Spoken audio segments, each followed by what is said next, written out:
Bismillahirrahmanirrahim. Assalamualaikum warahmatullahi wabarakatuh. Perkenalkan, nama saya Ahmad Akbar, NIM 1931041160, kelas PJKRD, jurusan Pendidikan Jasmani Kesehatan dan Rekreasi. Pada kesempatan kali ini, saya akan menjelaskan dan memaparkan hakikat penelitian. A. Pengertian penelitian. Secara etimologi, penelitian berasal dari bahasa Inggris, research. Re berarti kembali dan search berarti mencari, sehingga dapat diartikan bahwa penelitian itu adalah mencari kembali. Dikatakan mencari kembali karena sebelumnya sudah ada yang meneliti. Dalam bahasa Indonesia, padana kata riset sering digunakan istilah penelitian. Penelitian didefinisikan sebagai suatu usaha untuk menemukan dan mengembangkan atau menguji kebenaran suatu pengetahuan, dan usaha-usaha itu dilakukan dengan metode ilmiah. Hadi dan Maunah pada tahun 2013 meneliti pada hakikatnya adalah suatu kegiatan untuk memperoleh kebenaran mengenai sesuatu masalah dengan menggunakan metode ilmiah. Penelitian adalah suatu kegiatan untuk mencari, mencatat, merumuskan, dan menganalisis sampai menyusun laporannya. Narbuko dan Ahmad, sedangkan menurut Sulistyo dan Basuki dalam Maunah 2013 menyatakan penelitian adalah penyidikan khusus berencana dan berstruktur terhadap pengetahuan. Penelitian diartikan sebagai suatu proses pengumpulan dan analisis data yang dilakukan secara sistematis dan logis untuk mencapai tujuan tertentu.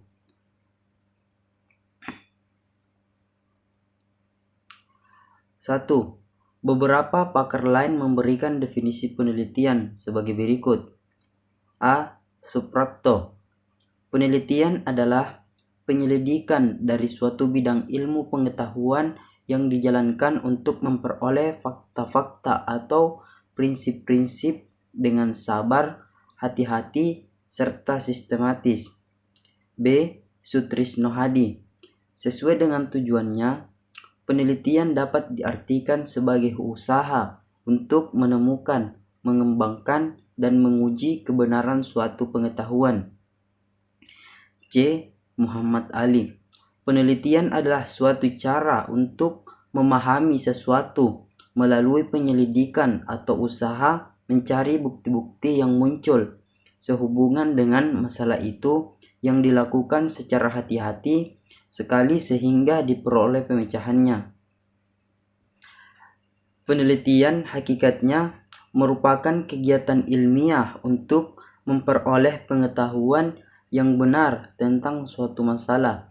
Pengetahuan yang diperoleh berupa fakta-fakta, konsep, generalisasi, dan teori yang memungkinkan manusia dapat memahami fenomena dan memecahkan masalah yang dihadapi. Sekarang 2002 dalam Sagaji dan Sopiah 2010 menyebutkan bahwa penelitian merupakan suatu usaha sistematis dan terorganisasi untuk menyelidiki masalah tertentu yang memerlukan jawaban. Jadi dapat disimpulkan bahwa penelitian adalah usaha seseorang yang dilakukan secara sistematis mengikuti aturan-aturan metodologi, misalnya observasi secara sistematis, dikontrol dan mendasarkan pada teori yang ada dan diperkuat dengan gejala yang ada. B. Alasan perlunya penelitian. Alasan perlunya dilakukan penelitian adalah yang pertama, karena pengetahuan, pemahaman, dan kemampuan manusia sangat terbatas dibanding dengan lingkungannya yang begitu luas. banyak hal yang tidak diketahui dan tidak dipahami, tidak jelas, dan menimbulkan keraguan dan pertanyaan pada peneliti. Yang kedua, manusia memiliki dorongan untuk mengetahui apa saja. Manusia selalu bertanya, apa itu, bagaimana itu, dan sebagainya. Dorongan ingin tahu disalurkan untuk menambah dan meningkatkan pengetahuan dan pemahaman peneliti. Yang ketiga, manusia dalam kehidupannya selalu dihadapkan kepada masalah tentang tantangan, ancaman, kesulitan, baik di dalam dirinya, keluarganya, masyarakat sekitarnya, serta di lingkungan kerjanya. Masalah-masalah tersebut membutuhkan penelitian untuk memecahkan dan menyelesaikannya. Yang keempat, manusia merasa tidak puas dengan apa yang telah dicapai, dikuasai, dan dimilikinya. Dia ingin yang lebih baik, lebih sempurna, lebih memberikan kemudahan, selalu ingin menambahkan dan meningkatkan kekayaan dan fasilitas hidupnya. Semua itu dicapai melalui penelitian. C. Ciri-ciri dan karakteristik penelitian.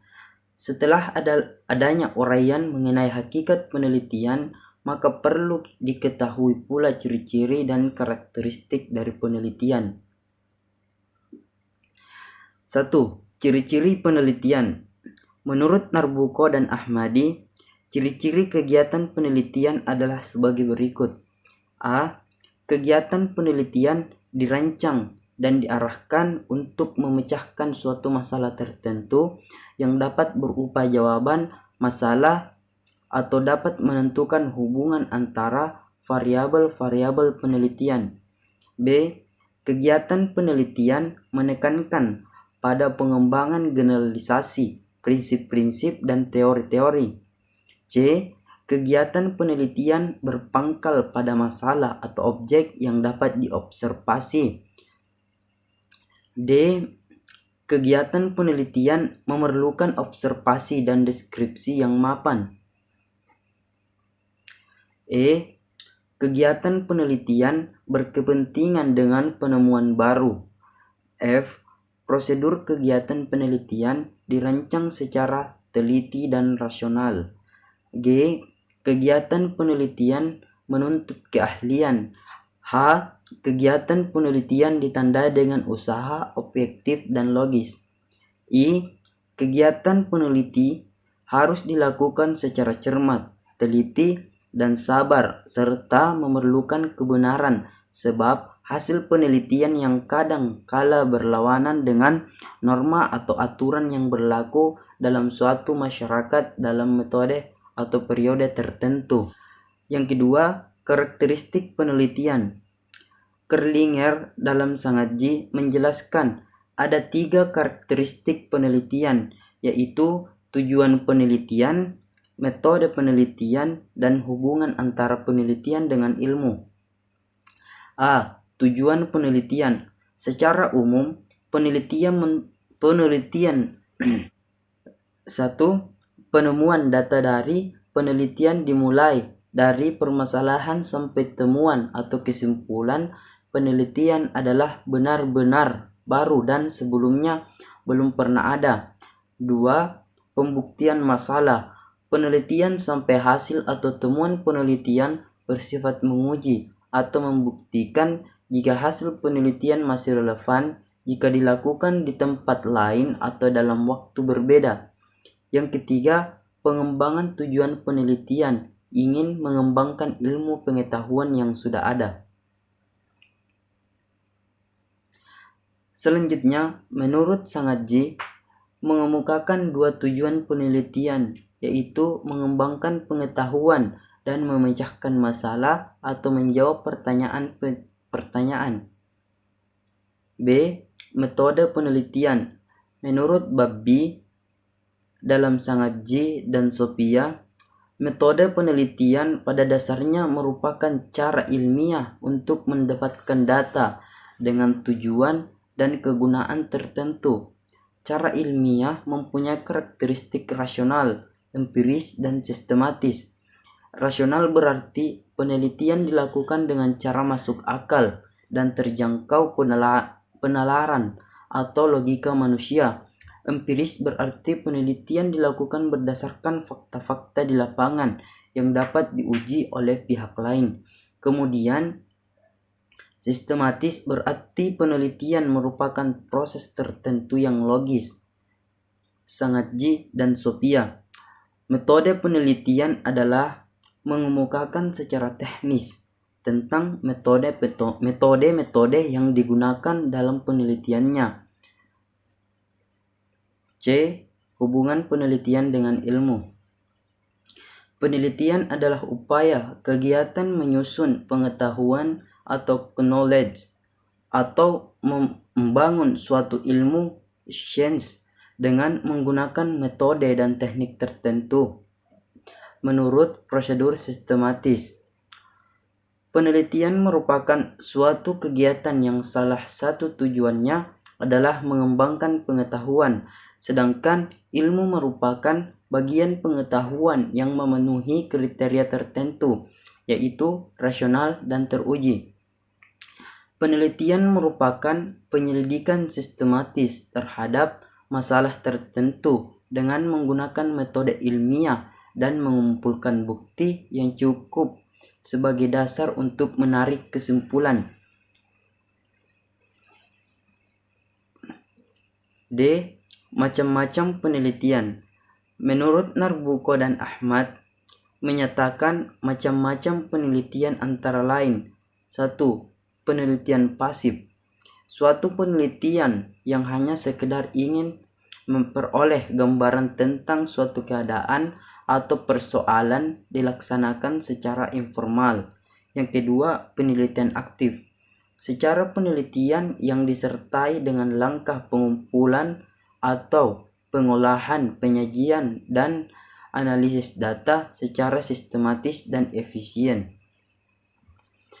Sedangkan menurut Suryabrata pada tahun 1983, berdasarkan atas sifat-sifat masalahnya, macam-macam penelitian digolongkan menjadi 9 macam kategori, yaitu yang pertama, penelitian historis, yang kedua, penelitian deskriptif, yang ketiga, penelitian perkembangan, yang keempat, penelitian kasus dan penelitian lapangan, yang kelima, penelitian korelasional, yang keenam, penelitian kausal komparatif, yang ketujuh, penelitian eksperimental sungguhan, yang kedelapan, penelitian eksperimental semu, yang kesembilan, penelitian tindakan. Sedangkan menurut Mardalis pada tahun 2002 mengemukakan macam-macam penelitian. Yang pertama, penelitian historis bertujuan untuk mendeskripsikan apa yang telah terjadi pada masa lampau. Prosesnya terdiri dari penyelidikan, pencatatan, analisis, dan menginterpretasikan peristiwa masa lalu guna menemukan generalisasi. Yang kedua, penelitian deskriptif bertujuan untuk mendeskripsikan apa yang saat ini berlaku. Penelitian ini tidak menguji hipotesa atau tidak menggunakan hipotesa, melainkan hanya mendeskripsikan informasi apa adanya sesuai dengan variabel yang diteliti. Yang ketiga, penelitian penjajakan atau eksploratif bertujuan untuk mencari hubungan baru yang terdapat pada suatu permasalahan yang luas dan kompleks. Yang keempat, penelitian eksplanatory atau penjelasan eksperimen bertujuan untuk menjelaskan apa yang akan terjadi bila variabel tertentu dikontrol atau dimanipulasi secara tertentu. Manfaat penelitian. Penelitian ini mempunyai manfaat yang sangat besar bagi pengembangan suatu teori, baik untuk pengembangan teori itu sendiri maupun untuk kepentingan praktis di dalam menyelenggarakan suatu Dengan dilakukannya penelitian, maka dapat diketahui berbagai faktor baik yang menghambat maupun yang menjunjung keberhasilan sesuatu menurut Narbuko dan Ahmad. Menurut Narbuko dan Ahmad menyebutkan bahwa dalam rangka mengembangkan sesuatu tentu saja diperlukan perencanaan yang masak dan teliti agar perencanaan tersebut dapat tepat. Maka dibutuhkan adanya data-data yang sebenarnya, lebih pula untuk membuat proyeksi di masa mendatang. Dengan demikian, maka secara singkat dapat dikatakan bahwa kegunaan hasil penelitian antara lain sebagai berikut. Yang pertama, hasil penelitian dapat dijadikan peta yang menggambarkan tentang keadaan atau objek yang sekaligus melukiskan tentang kemampuan sumber daya, kemungkinan-kemungkinan yang ditemukan di dalam melaksanakan sesuatu. Yang kedua, hasil penelitian dapat dijadikan sebagai sarana diagnosis dalam mencari sebab, musabab kegagalan, sehingga dapat dengan mudah dicari upaya untuk menanggulanginya. Yang ketiga, hasil penelitian dapat dijadikan sarana untuk menyusun kebijakan dalam menyusun strategi pengembangan selanjutnya.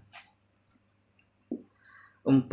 Hasil penelitian dapat melukiskan tentang kemampuan dalam pembiayaan, peralatan, perbekalan, serta tenaga kerja baik secara kualitas maupun kuantitas yang sangat berperan bagi keberhasilan di dalam suatu bidang. Dari penjelasan di atas, maka dapat dipahami bahwa penelitian mempunyai manfaat yang sangat besar, baik sebagai sarana dalam menyusun perencanaan, membuat kebijaksanaan, maupun untuk menyusun strategi pengembangan sesuatu di bidang yang sedang dikelola. F. Tujuan penelitian. Tujuan penelitian secara umum ialah yang pertama, untuk memperoleh informasi baru. Penelitian biasanya akan berhubungan dengan informasi atau data yang masih baru. Jika dilihat dari aspek peneliti, apabila fakta tersebut baru diungkap dan disusun secara sistematis oleh seorang peneliti pada saat itu, maka dapat dikatakan bahwa data peneliti tersebut dikatakan data baru. Yang kedua, untuk mengembangkan dan menjelaskan.